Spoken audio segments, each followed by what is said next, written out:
అందరికీ నమస్కారం. యాహ్! నిన్న సికింద్రాబాద్‌లో జరిగినటువంటి ముత్యాలమ్మ ఇన్సిడెంట్ అంటే అమ్మవారి విగ్రహాన్ని ధ్వంసం చేసిన ఇన్సిడెంట్ తర్వాత ఈ రోజు కూడా అంబర్‌పేట్‌లో మహంకాళి టెంపుల్‌లో కూడా రాళ్ల దాడి జరిగింది. సో, వరుస పెట్టి ఇట్లాంటి ఇన్సిడెంట్స్ జరగడం ఏంటి? అండ్ ఇది నిజంగానే ఎవరి మీద దాడి? ఈ కుట్ర కోణం ఏమైనా ఉందా? అసలు ఏం జరుగుతోంది? ఒక్కసారి మాట్లాడించే ప్రయత్నం చేయబోతున్నాం. మనతో పాటు ఉన్నారు Paidi Rakesh Reddy, MLA of BJP. Sir నమస్తే సార్. నమస్తే అమ్మా. నమస్తే సౌమ్య గారు. సార్ ఎట్లున్నారు? అండ్ ఇంకోటేంటంటే సార్ నిజంగా అంటే నిన్న ముత్యాలమ్మ టెంపుల్ మీరు విజిట్ చేసినప్పుడు ఫస్ట్ ఆన్ సైట్ మీకేమనిపించింది సార్? ఆ టెంపుల్ చూడగానే ఏమనిపించింది? కన్నీళ్ళు వచ్చినాయి. అంటే రక్త కన్నీరు. ఎవరినన్నా అలా అంటే ఇంత దుర్బలమైపోతామా? ఉన్నొక్క దేశంలో ఉన్నదే ఒక దేశం, తరతరాలుగా హింసించబడుతున్న జాతి 21వ సెంచరీలో రేవంత్ రెడ్డిని మా హిందూ బిడ్డ ముఖ్యమంత్రిని సంకల్ కొద్దుకుంటున్న బిడ్డ రాష్ట్రంలో రోజుకొక్క గుడి, రోజుకొక్క దుర్గామాత తల్లి ధ్వంసం చేస్తున్న దుండగులు రాబోయే రోజులలో మా కుటుంబ సభ్యులు, మా భార్యల్ని, మా కూతుర్లను ఎట్లయితే మానభంగాలు చేయాలని ప్రణాళికలు అడుగుతున్నారో దానికి ట్రయల్ చేస్తున్నారు అనిపించింది. మా హిందూ జాతి మహిళల్ని కశ్మీర్ లో రంపాల మీద కోసినట్టు, వెస్ట్ బెంగాల్లో బంగ్లాదేశ్ లో హిందూ అంటే చాలు ఉరితాడుకు వెళ్లాడదీసిన వాళ్ళు ఒక్క అమ్మాయిని 140 మంది మానభంగం చేసిన అవన్నీ జ్ఞాపకం వస్తున్నాయి.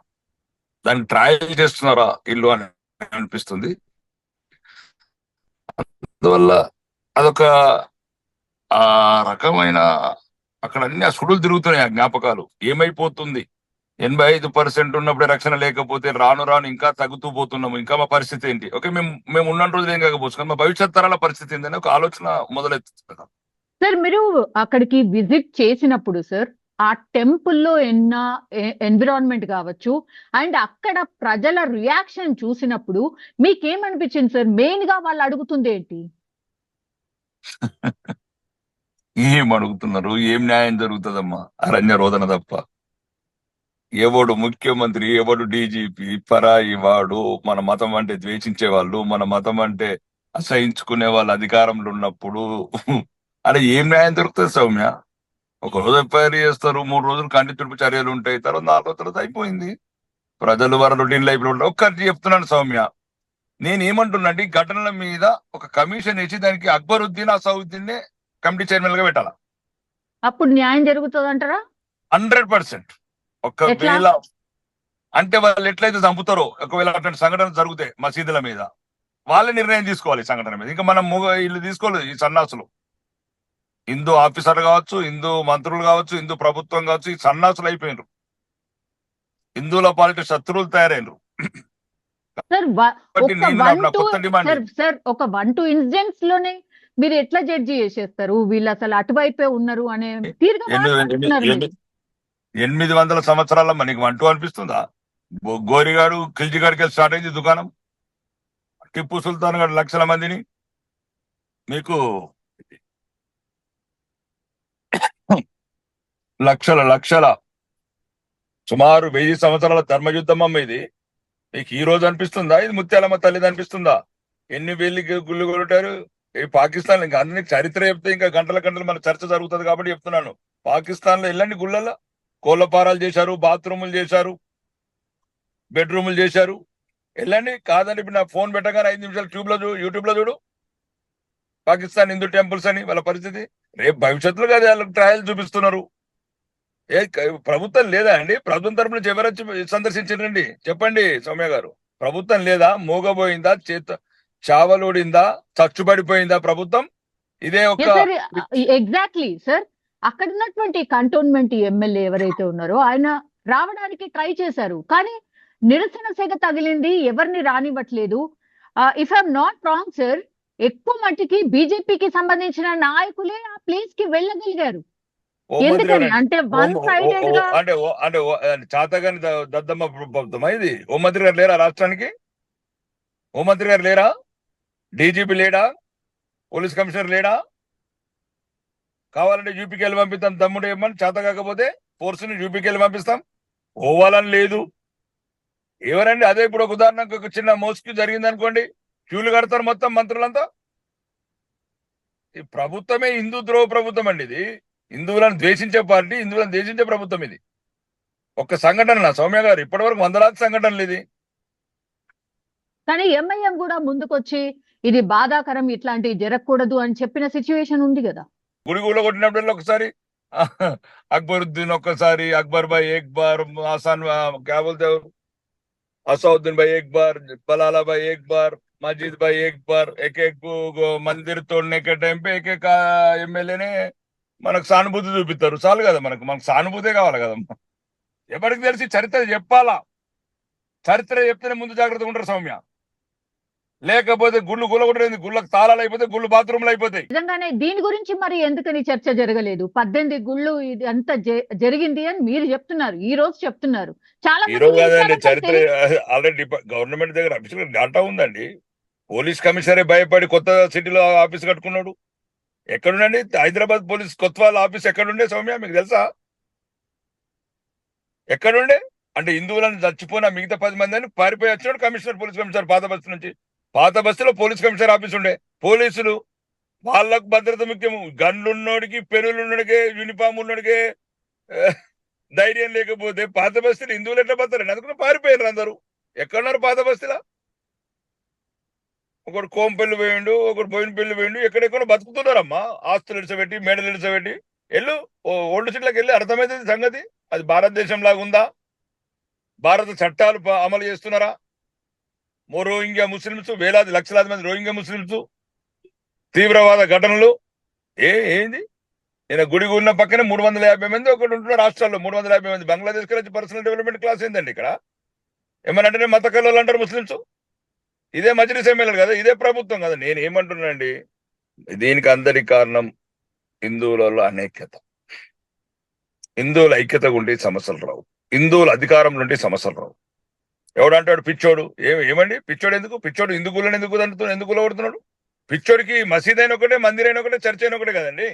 పిచ్చోడు మందిరాలను ఎందుకు కూలగొట్టాలి? ఇది కొత్త రకంగా మాట్లాడుతున్నారండి. పోలీస్ కమిషనర్ బాగా చదువుకున్నట్టున్నాడు సివి ఆనంద్ గారు, మంచి క్రికెట్ ప్లేయరు. మరి పొలిటికల్ గా వస్తే అయిపోతుంది, ఆయన కూడా రాజకీయాలకు వచ్చి మాట్లాడితే బాగుంటది. ఏంటి సౌమ్య గారు పోలీస్ కమిషనర్ మాట్లాడే భాష అది? అంటే పిచ్చోడికి హిందీ మందిరం ఎట్లా కనబడుతున్నది? చర్చ్ ఎందుకు కనబడుతున్నది? మసీద్ ఎందుకు కనబడుతుంది? పిచ్చోడికి అది అన్ని ఒకటే కదా సౌమ్య. అంటే ఇంత హిందువులంటే ఈ రకంగా ఇంత బలహీనులు, ప్రతి ఒక్కరు చులకన అయిపోతే మేము ఒకటి చెప్తున్నాం.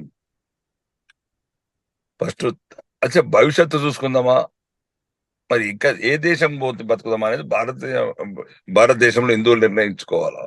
ముఖ్యంగా జంట నగరాల్లో హిందువులకు ఈరోజు నాకు తెలిసి ఇబ్బందికరమే ఉంది పరిస్థితి. సరైన విధానంగా పోరాటలేకపోతున్నామా హిందూ సంస్థలు, లేకపోతే ప్రభుత్వం నిర్వీర్యం చేస్తుందా మమ్మల్ని? అంటే అందుకోసమే దీనికి అన్నిటికీ పరిష్కారం కావాలంటే తెలంగాణ సెక్రటరీ మీద కాషాయ జెండా ఎగరాల. కాషాయ జెండా ఎగరితేనే కాకి బట్టలో తింటాడు, కాకి బట్టలో తింటేనే లా అండ్ ఆర్డర్ కంట్రోల్. అంటే దీని వెనకాల కూడా రాజకీయ కుట్ర ఉంది అని అనిపిస్తోందా సార్? ఎందుకు లేదండి, మా గుళ్ళు ఎందుకు గుల్తున్నాయి?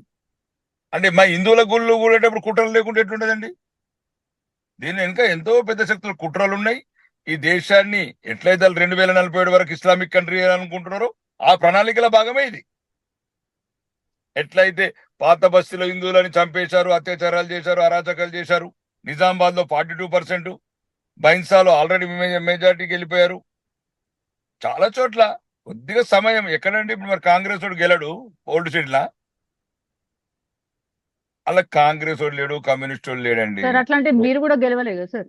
మేమంతా నేను అనేది ఏంటంటే, మేము దృష్టిలో మేము ఎట్లా వాళ్ళకి శత్రువులమే కానీ హిందువులు అంటేనే శత్రువులం, హిందువుల పార్టీ అంటే శత్రువులు. ఒక ప్రయత్నం అయితే జరిగింది కదా సార్, మాధవీలత గారితో ఒక ప్రయత్నం అయితే జరిగింది. పోరాటం వేరు. నేనేమంటున్నాను సౌమ్య, ఇప్పుడు మీకు అర్థం కాదు ఏంటంటే, వాళ్లకు మనం కాఫీర్లం. కాంగ్రెస్ వాడైనా కాఫీరే, అడు బీజేపీ వాడైనా కాఫీరే, లేకపోతే వాడు ఏదైనా కాఫీరే వాళ్ళ దృష్టిలో. కమ్యూనిస్ట్ వాడు కూడా కాఫీరే, క్రిస్టియన్ వాడు కూడా కాఫీరే. నేనేమంటున్నానంటే, అంటే వాళ్ళకి ఏది లేదు. కాంగ్రెస్ లో ఉన్న హిందువులకు కూడా జ్ఞానోదయం కావాలి, మనమంతా ఒకటి కావాలి హిందువులం, అప్పుడే ఈ సమస్యకు పరిష్కారం. కాంగ్రెస్ లో ఉన్న హిందువులు కావచ్చు, బీఆర్ఎస్ హిందువులు కావచ్చు, కమ్యూనిస్టులు హిందువులు కావచ్చు, ఏ పార్టీ హిందువులైనా సరే కావాలంటే మా భారతీయ జనతా పార్టీ మీరు హిందూ పార్టీలు పెట్టుకోండి, కానీ హిందూ వ్యతిరేక పార్టీ అయినా కాంగ్రెస్ పార్టీ ఉండకండి, బీఆర్ఎస్ పార్టీలో ఉండకండి. మనం బతకాలి, భవిష్యత్ తరాలను బతికించుకోవాలి. లేకపోతే 600 సంవత్సరాలు హింసించబడ్డము. ఈ మొగలాయిలు ఆడొక్కడు ఈడొక్కడు బోరిగాడు గోరిగాడు కిల్జిగాడు మన ఆడబిడ్డలను అత్యాచారాలు చేసి హంగాలు నరికేశారు హిందూ బిడ్డలై. చరిత్ర మొత్తం చదవండి. Yes sir. ఇప్పుడు నిమ్స్ హాస్పిటల్లో అయితే సలీం ట్రీట్మెంట్ తీసుకుంటున్నాడు సార్. ఆ ఆయన మతానికి సంబంధించిన గట్టిగా అరుస్తున్నాడు అని అంటున్నారు, ట్రీట్మెంట్ కి సహకరించట్లేదు అని అంటున్నారు. ఒక 2-3 రోజుల తర్వాత ఆ ట్రీట్మెంట్ వాట్ ఎవర్ ఆయన కోలుకున్న తర్వాత టాస్క్ ఫోర్స్ ఆయన అదుపులోకి తీసుకోబోతోంది. ఆ తర్వాత ఆయనను ప్రశ్నించబోతోంది. ఇందులో కుట్ర కోణం ఉందా, దీని వెనకాల ఎవరున్నారు కనుక్కోబోతున్నారు అని అంటున్నారు సార్. మీరు ఎంత నమ్ముతున్నారు? కరెక్ట్ ఇన్ఫర్మేషన్ వస్తుంది నేను అనుకుంటున్నారా? ఒకటే సౌమ్య, అవన్నీ అద్దండి, కాకమ్మ కథలు ఇవి ఎందుకు సౌమ్య మాకు? వాడేవాడో సలీము వీడేవాడు వీడు. అందుకోసం దీనికి పరిష్కారము అసావుద్దీన్ అక్బరుద్దీన్ అయితే కరెక్ట్ చేస్తారు, ఫత్వా జారీ చేస్తారు. ఎట్లయితే మా హిందూ బిడ్డని కన్నయ్యలాన్ని మెడగోసేసినారో వాళ్ళు మెడలు కోసేసేటోళ్ళకి అప్పచెప్పలేదు. మా హిందూ సన్నాసులు ఎట్లా సన్నాసులే కాబట్టి దీనికి నాయకత్వం అసావుద్దీన్ అక్బరుద్దీన్కే ఇయ్యాల. ఎప్పుడైతే చిన్న ఒక సంఘటన జరిగినప్పుడు ఎవరో టేలర్ ఉంటే లైవ్ లో పెట్టి కోసేశారు కదమ్మా. మన ధర్మాన్ని వాళ్ళైతే తండుతున్నారు, ఈరుకోరుతున్నారు. ఆ వీడియోలు చూస్తే ఇట్లా ఒక రకమైన మరిగిపోతున్నది రక్తం. కూడా నిజమైన హిందూ అయితే రక్తం మరిగిపోతున్నది. మేము ఇతర మతస్థులు ఏమనట్లేదమ్మా, వాళ్ళ బతుకులు వాళ్ళే, మా బతుకులు మాలే. కానీ వాళ్ళు మొత్తానికి ఒక ప్రణాళిక ప్రకారంగా ఉన్నారు. 2047 వరకు లేదు ఇస్లామిక్ కంట్రీ అనుకుంటున్నారు. 3 కోట్లు ఉన్న వాళ్ళు 30 కోట్లు అయినరు. అందుకోసమే అక్బరుద్దీన్ లాంటి వాళ్ళు కూడా 15 నిమిషాలలో మీ సంగతి చూస్తామన్నారు. అవన్నీ ఇప్పుడు బహిరంగంగా కనబడుతున్నాయి. అంటే ఈ కొడుకులు వీళ్ళంతా ఈ రకంగా ఉన్నారు, చాతగానోళ్ళు. వీళ్ళు గుళ్ళు కూలగొట్టినా సరే, వాళ్ళ దేవుళ్ళని దండినా సరే, మళ్ళా హిందూ ఆఫీసర్లు, హిందూ పోలీస్ ఆఫీసర్స్, హిందూ ముఖ్యమంత్రులు, హిందూ హోంమంత్రులు వీళ్ళు మమ్మల్ని ఏం చేయలేరు అనేది వాళ్ళ ధీమా. ఇప్పుడు దాని మరి యూపీలు ఎందుకు దండుతలేరండి గుళ్ళని? సౌమ్య, యూపీలు ఎందుకు దండుతలేరమ్మా? భయం. ఎట్లయితే ముస్లిం సోదరులు ఒక్కడని ఊహించగలుగుతారా మసీద్ మీద దాడి ఇట్లా? ఒకవేళ అదే సంఘటన హైదరాబాద్ లో అగ్గి పుట్టిస్తున్నారా లేరా? ముఖ్యమంత్రి దారుసలాం పోయి కూర్చుంటుండే లేడా? దారుసలాంలో పోయి కూర్చుంటుండే. డిప్యూటీ ముఖ్యమంత్రి అక్బరుద్దీన్ దగ్గరకు పోతుండే. ఒక మంత్రి ఏమో బలాల దగ్గరకు పోతుండే, ఒక మంత్రి ఏమో జలాల దగ్గర పోతుండే. బాబు కాలు మొక్కుతాం బాబు, ఏం చేయకుండా హైదరాబాద్ ని. పొగలు వెళ్తుండే. ఓల్డ్ సీట్ నుంచి పడితే జూబ్లీ హిల్స్ దాకా, సెక్రటరియట్ కాడ. చూడలేదా రాజాసింగ్ అరెస్ట్ చేయకపోతే ఏం చేసిర్రు? నిప్పులు కురిపించలేదా 3 రోజులు? సార్ ఇది ఇన్సిడెంట్ ఒకవేళ మీరన్న మాటనే తీసుకుందాం సార్. ఒకవేళ నిజంగానే మీరు అధికారంలో ఉన్నప్పుడు ఇట్లాంటి ఇన్సిడెంట్ జరిగినప్పుడు మీరేం చేస్తుండే సార్? జరగనివ్వము.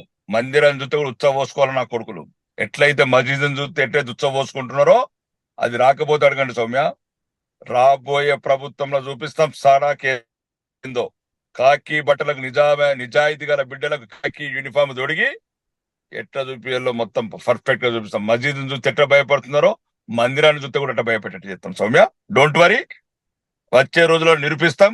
ఎవ్వడు ఎన్ని చేతులు అడ్డం పెట్టినా, అరచేతులు అడ్డు పెట్టి సూర్యకాంతిని ఆపలేరెట్టనో, ఎవడు ఎన్ని కుట్రాలు చేసినా, ఏ పార్టీ ఎన్ని కుతంత్రాలు వనినా వచ్చేది భారతీయ జనతా పార్టీ ప్రభుత్వమే. మా హోంమంత్రి నిజాయితీ పరులకు యూనిఫాములు తొడుగుతాం. కాకి యూనిఫామ్లు నిజాయితీ పరులకు, నికాసైన హిందూ బిడ్డలకు దొరుకుతాం. చాదర్ గట్ హోమ్ మినిస్టర్ ఆఫీస్ మొత్తం ఓటు సీట్లో పెడతాం. ఐపీఎస్ ఆఫీసర్లు ఎవరైతున్నారో అందరు నికాసైన బిడ్డలు అందరూ ఓటు సీట్లో పెడతాం. ఎట్లా సెట్ గా చూద్దాం, ఎట్లా సంఘ విద్రోహ శక్తులు ఉంటాం, ఎట్లా ఆక్రమణదారులు ఉంటారో ఓటు సీట్లో చూద్దాం, ఎట్లా రోహింగ్యాలు ఉంటారో చూద్దాం. జబ్ సత్తా హమారా हाथ में आने दो, जब दिखाएगा जैसा जवाब जैसा देने का वैसा देगा सौम्या. ऐसा ऐसा ऐसा मत सोचो. हिंदू लोग ऐसा नहीं है, नामर्द नहीं है.